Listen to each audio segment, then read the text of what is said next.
Hello guys, welcome back to my YouTube channel nursing notes. और आज हम बात करेंगे Rajasthan CHO model question paper 6। Question 1, heat regulation centre is located in. ताप नियंत्रण केंद्र कहाँ पर पाया जाता है? Option 1 thalamus, option B hypothalamus, option C third medulla oblongata, and option D cerebrum.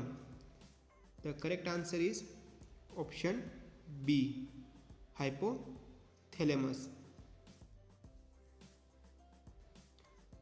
Question number second, the smallest bone of the human body is। मानव शरीर की सबसे छोटी अस्थि कौन सी है? Option 1 stapes, option b phalanges, option third metacarpals, option 4 xiphoid sternum.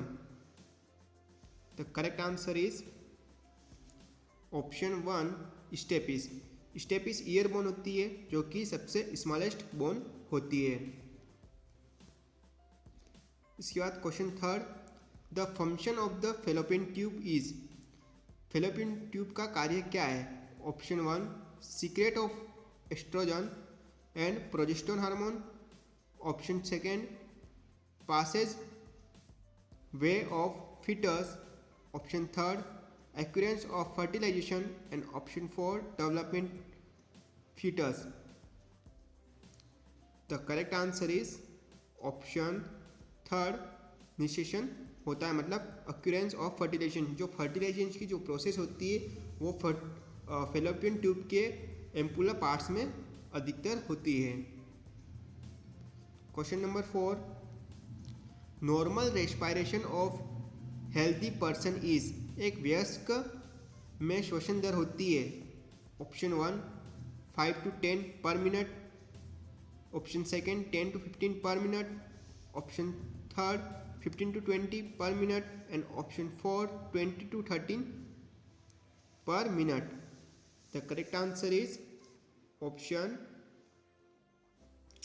Third 15 to 20। यदि 20 या 22 से ऊपर जाता है रेस्पिरेशन तो उसको कहते हैं टेकेपनिया, एंड अब वो टेकेपनिया, एंड 15 से कम इन एडल्ट उसको कहते हैं ब्रेकेपनिया।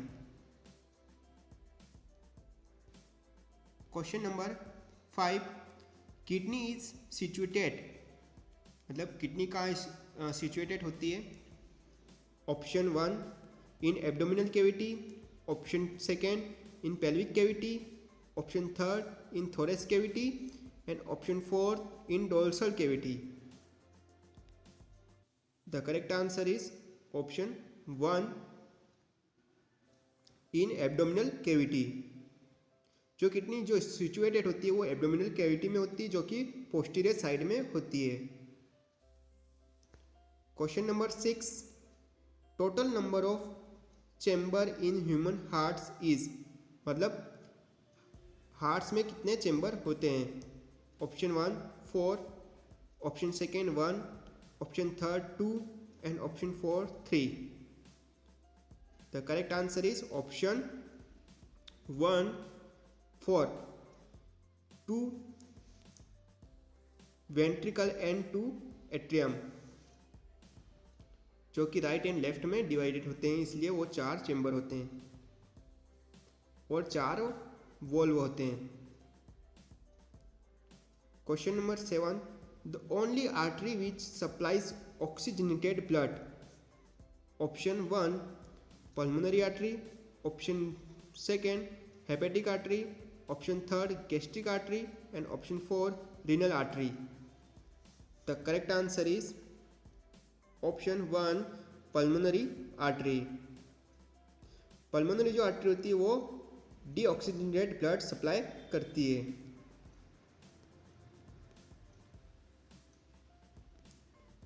To diagnosis meningitis which type of the sample is collect. Meningitis के डायग्नोसिस हेतु कौन सा सैंपल कलेक्ट किया जाता है? Option 1 urine, option second CSF fluid, cerebrospinal fluid. Option third, bone marrow, and option 4, stool. The correct answer is option second, CSF fluid. CSF cerebrospinal fluid जो कि third and fourth lumbar vertebra से लिया जाता है। Question number 9, thermophilic bacteria growth at following minimum temperature. जो thermophilic bacteria होता है जो ग्रोथ कितने टेम्परेचर में करता है। Option 1 20 degree centigrade, option second 35 degree centigrade, option third 55 degree centigrade and option 4 85 degree centigrade. The correct answer is option third 55 degree centigrade.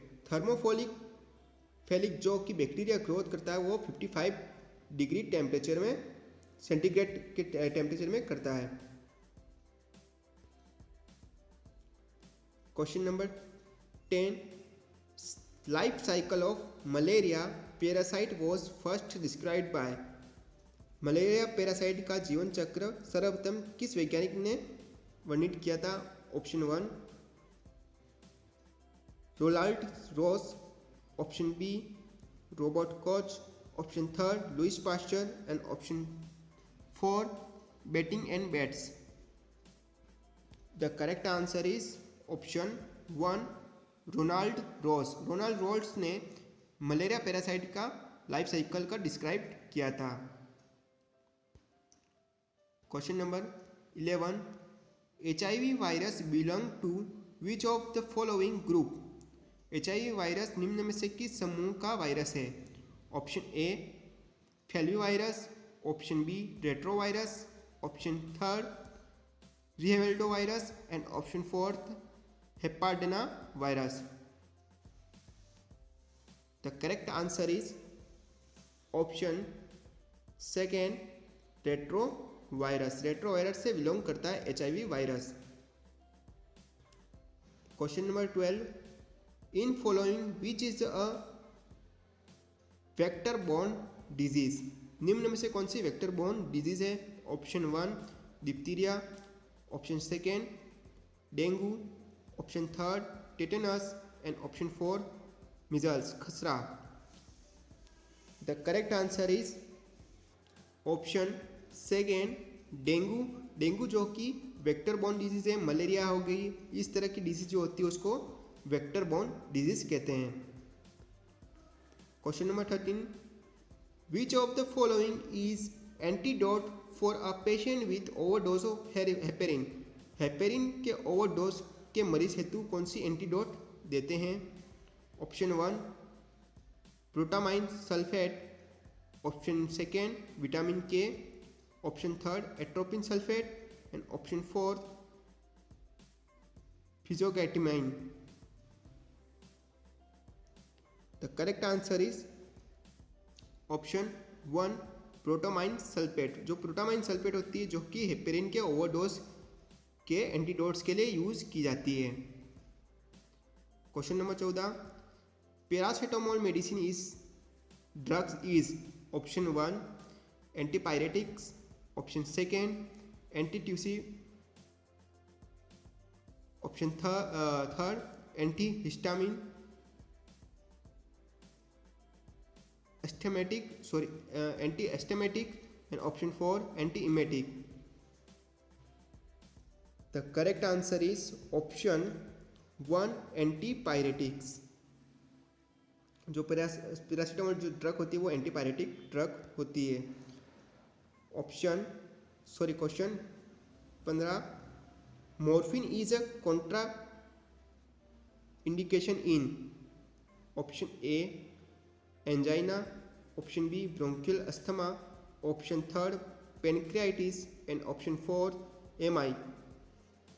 The correct answer is option second bronchial asthma. जो bronchial asthma में morphine जो drugs होती है वो एक तरह से Contra indication होती है। Question number 16, teaspoon full medicine is equal to. एक टीस्पून जो मेडिसिन होती है वो किसके बराबर होती है? Option 1 2 ml, option 2 3 ml, option 3 5 ml and option 4 10 ml. The correct answer is option third 5 ml. 5 ml बराबर 1 टीस्पून। इसी तरह से 25 ml बराबर 5 teaspoon. Question number 17, which of the following medicine is useful for reducing राइज्ड intracranial pressure? निम्न में से कौन सी drugs जो कि इंट्राक्रेनियल प्रेशर को कम करने के लिए यूज की जाती है? Option 1 IV mannitol, option 2 IV phenytoin, option 3 IV diazepam and option 4 IV nitroglycerin. The correct answer is option 1 IV mannitol. IV mannitol जो होती है एंटी डायबिटिक ड्रग्स होती है जो इंट्राक्रेनियल प्रेशर के लिए यूज की जाती है। Question number 18, analgesics are given. Option 1 to relieve pain, option 2 to give rest, option 3 to induce sleeps and option 4 to destroy pathogenic microorganism. The correct answer is option 1 to relieve pain. Question number 19, Gulen-berry syndrome निम्न से किसकी बीमारी है? Gulen-berry syndrome is a disease of which of the following? Option 1 brain, option B spinal cord, option 3 peripheral nervous system and option 4 all of the above. The correct answer is option 3 peripheral nervous system.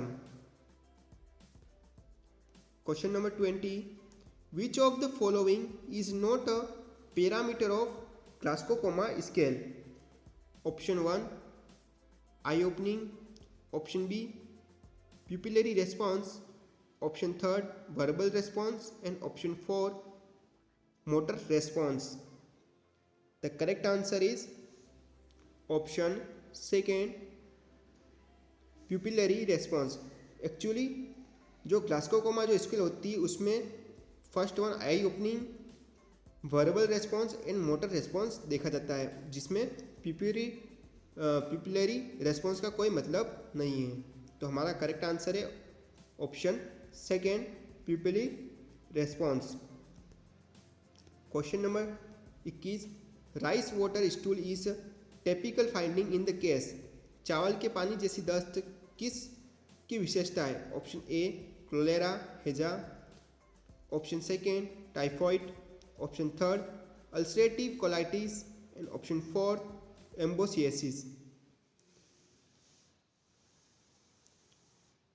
The correct answer is option 1 cholera. हेजा जो बीमारी होती है इसमें rice water stools के finding cases दिखाई देते हैं।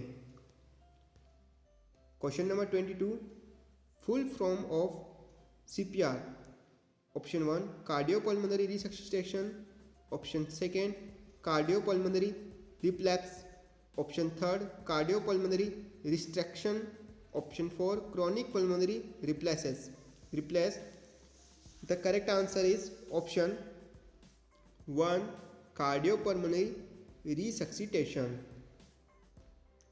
Question number 23, what concentrate of NaCl in intravenous fluid is term isotonics। Intravenous fluid में सोडियम क्लोराइड की कितनी सांद्रता आइसोलेट कहलाती है? Option 1 0.25%, option 2 0.45%, option 3 0.75% and option 4 0.90%।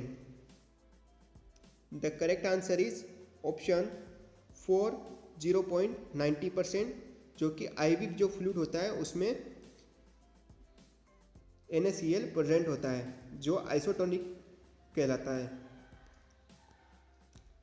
Question number choice, a major priority of nursing care of child suspected of having meningitis is option 1 check the temperature and give the cold sponge, option 2 isolate the child immediately, option 3 administer the antibiotics as soon as it's orders, and option 4 retrain the child to prevent accident. The correct answer is option second isolate the child immediate. जो major priority होती है वो होती है isolate the child immediately. Question number 25, the child apical pulse is always checked before the administer this digoxin, the drug is not given if the pulse rate is. Digoxin देने से पहले बच्चे की एपिकल जो हार्ट रेट होती है check करनी चाहिए। यह दवा नहीं दी जानी चाहिए, मतलब कितनी बीट पर जो डिगॉक्सिन ड्रग्स है वो नहीं देनी चाहिए। Option 1 below 90 to 110 beats per minute, option 2 above 90 to 110 beats per minute, and option 3 less than 60 beats per minute, and option 4 150 beats per minute. The correct answer is option first, 90 से 110 beats per minute के नीचे की condition में देखकर digoxin drugs देनी चाहिए। Question number 26, during the oedematous phase of nephrotic syndrome an important nursing intervention is to. जो nephrotic syndrome की एडिमोस फेस में महत्वपूर्ण नर्सिंग कार्य है। Option 1 provide meticulous skin care, option 2 encourage fluid intake, option 3 encourage moderate activity, and option 4 weigh the child every alternate day.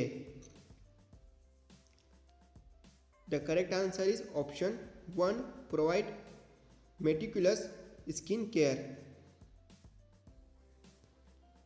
Question number 27, initial nursing assessment of an infant suffering with acute diarrhoeal and dehydration revolves. Acute diarrhoeal तथा dehydration से पीड़ित शिशु के प्रारंभिक nursing assessment से पता किया जा सकता है। Option 1 skin turgor, option 2 low haematocrit, option 3 bulging fontanelle, and option 4 weight gain. The correct answer is option 1 skin turgor से, मतलब स्किन को खींच के वापस उसको रिफ्लेक्स देखते हैं, उसको कहते हैं स्किन टंगर। यह होता है डिहाइड्रेशन की कंडीशन में या डायरियल कंडीशन में। Question number 28, the most likely side effect of external radiation of the neck for the cancer of larynx is option 1 constipation, option B dyspnea, option 3 sore throat, and option 4 diarrhea. The correct answer is option 3 sore throat। जो cancer होता है larynx या cancer, उसका external radiation का side effect होता है sore throat. Question number 29, when the respiration rate of a 12 month old child is 35 breath per minute, the most appropriate nursing action. जब 12 महीने के बच्चे की श्वसन दर 35 बीट्स पर मिनट हो तब उसे उपयुक्त नर्सिंग केयर देनी चाहिए। Option 1 notify the physician, doctor को सूचित करना, ऑप्शन 2 एडमिनिस्टर ऑक्सीजन देना, option 3 reassessing respiration rate in 15 minute, 15 minute में दोबारा श्वसन दर की जांच करना, and option 4 document the finding को डॉक्यूमेंट करना। The correct answer is option 4, document the finding. जो फाइंडिंग होती है उसको डॉक्यूमेंट करना। Question number 30, a nurse intervention is thrombophlebitis would B कॉन्ट्राइंडिकेट्स। Thrombophlebitic में से नर्सिंग इंटरवेंशन नहीं करना चाहिए। Option 1, maintaining strict bed rest. Option 2, turning the patient from side to side. And option 3, applying warm pack to the affect leg. And option 4, massaging the affective leg. The correct answer is option 1, maintaining strict bed rest. Question number 31, a patient with acute pancreatitis has NG tube for low intermediate suction to prevent. Option 1, chronic distortion. Option 2, gastric reflux. Option 3, pancreatic stimulation. And option 4, peristalsis. The correct answer is option 3, pancreatic stimulation. Acute पेनक्राइटिक के मरीज के लिए रोकने के लिए NG tube से suction किया जाता है, जो होता है pancreatic stimulation. Platelet count decrease in, जो प्लेटलेट की जो संख्या वो किस बीमारी में डिक्रीज हो जाती है। Option 1, malaria. Option 2, filaria. Option 3, dengue. And option 4, typhoid. The correct answer is option 3, dengue. Dengue में प्लेटलेट काउंट कम हो जाता है। Question number 33, eye padding is applied on the unconscious patient to prevent. Unconscious patient में eye padding का इस्तेमाल क्यों किया जाता है। Option 1, dryness of the eye, आंखों को सूखने से रोकने के लिए। Option B, blinking of the eyes, आंखों के झपकने को रोकने के लिए। ऑप्शन 3, कॉर्नियल अल्सर को रोकने के लिए। ऑप्शन 4, आई मूवमेंट, आंखों की गतिविधियों को रोकने के लिए। The correct answer is option 3, corneal ulcer के लिए।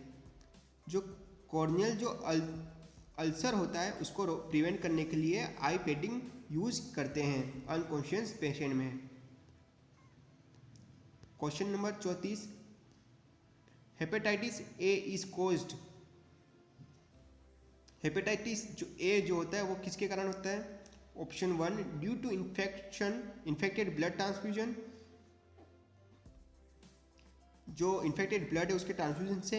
Option 2, due to use of contaminated water. Option 3, due to addiction of drug. And option 4, due to dialysis. The correct answer is option 2, due to use of contaminated water. Question number 35, top priority treatment of ventricular fibrillation includes. Option 1, ECG monitoring. Option 2, proper positioning. Option 3, CPR. And option 4, catheterization. The correct answer is option 3, CPR. Top priority treatment for ventricular fibrosis includes. Thank you for watching this video. I hope आपको video अच्छी लगी हो तो please video को like कीजिए, हमारे YouTube channel nursing notes को subscribe कीजिए। Thank you.